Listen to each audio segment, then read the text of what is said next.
Just wanted to show you a quick and easy way to turn pentatonic scales into diatonic scales. If you don't know your pentatonic scales, then you need to learn those first, or this won't seem that easy. To begin, I want to point out that I'm going to use the terms north and south instead of top, bottom, low, high, because those words they just don't seem right to beginners like me when you apply them to the guitar. They're kind of opposite to the way you've always used them throughout your life until you get to guitar. But so I'm going to say north to south, and by north I mean the string that's closest to the ceiling, and when you're holding the guitar in your lap, and by south I mean the string that's closest to the floor. As you're playing through a scale shape, when you're a beginner, usually you start with the northernmost string and play through that shape to the southernmost string. So with pentatonic scales, what you'll notice is that you will come to these boxes. Every one of the pentatonic shapes has what I'm going to call a minor third box. These are minor third intervals that separate these notes on each of these two strings.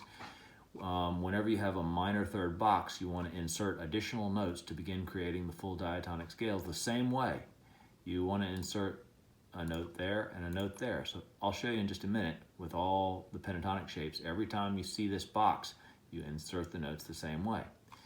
Then you have what I call a whole step box. And again, you want to insert the notes around the whole step box the same way. You always put one there and you put one there. Also, the whole step box usually begins after the minor third box. So identify that minor third box and then the whole step that comes after it. The first whole step that comes after it is the first whole step of this box. So anyway, that's how you insert the extra notes. Also keep in mind that the high E string and the low E string, or the south E string and the north E string, are mirror images of each other. So that's really all you have to know.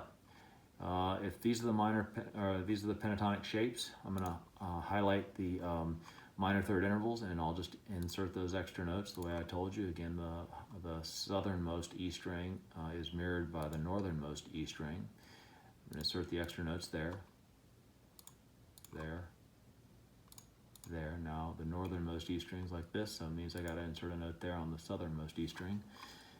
And then there and there. That takes care of all your minor third intervals and the additional notes to create diatonic intervals on those strings. So then I'll flush those out and I'll highlight the whole step boxes and begin entering notes the way I've shown you. That. Now again, on this high E string, or the southernmost E string here, has to be mirrored by the northernmost E string, so put an extra note there. Now again, the northernmost looks like this, means the southernmost needs to look like that. So put one there and there.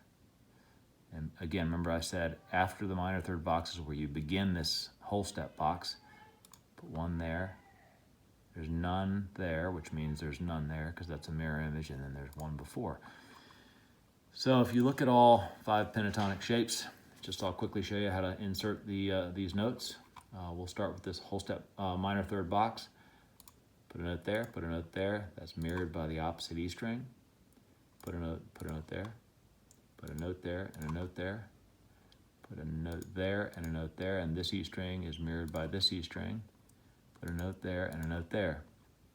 Now I'll come to the whole step boxes. Put a note there, put a note there, put a note there, note there. This string has to be mirrored by this string. Put a note there, put a note there. This string is mirrored by this string.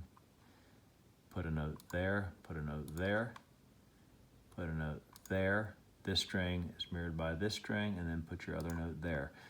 And so those are the 5, in bold, are the 5 pentatonic shapes, and the additional lighter notes are the diatonic notes you have to add to turn those pentatonic shapes into full diatonic shapes. So hope that was helpful, and I'm gonna post another video in the future about it really should have been part 1 and this should have been part 2, but I'm gonna post a video about the pentatonic scales and some patterns that you see there, and some easy ways to slide from one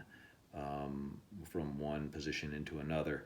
And I'll just, as a preview, just say that you'll notice pentatonic shapes, anytime you have that minor third box, those minor third boxes are sort of bookended in the adjacent pentatonic shapes by whole steps. So you can always, when you're playing that minor third box, you can slide backwards or towards the headstock 2 frets from the first notes that you're playing in that minor third box. Or if you're playing the second notes in that minor third box, you can slide up a whole step. So those minor third boxes are bound by whole steps on either side, the side towards the headstock and the side towards the body. So if you're trying to play up and down the neck, an easy way to slide from one box into another is whenever you get to that minor third box, you can always go up or down a whole step to get you into the next box. Anyway, that's it. Hope that was helpful. And please like this or click on the thumbs up thing or whatever and let me know if this was helpful. Thanks a lot.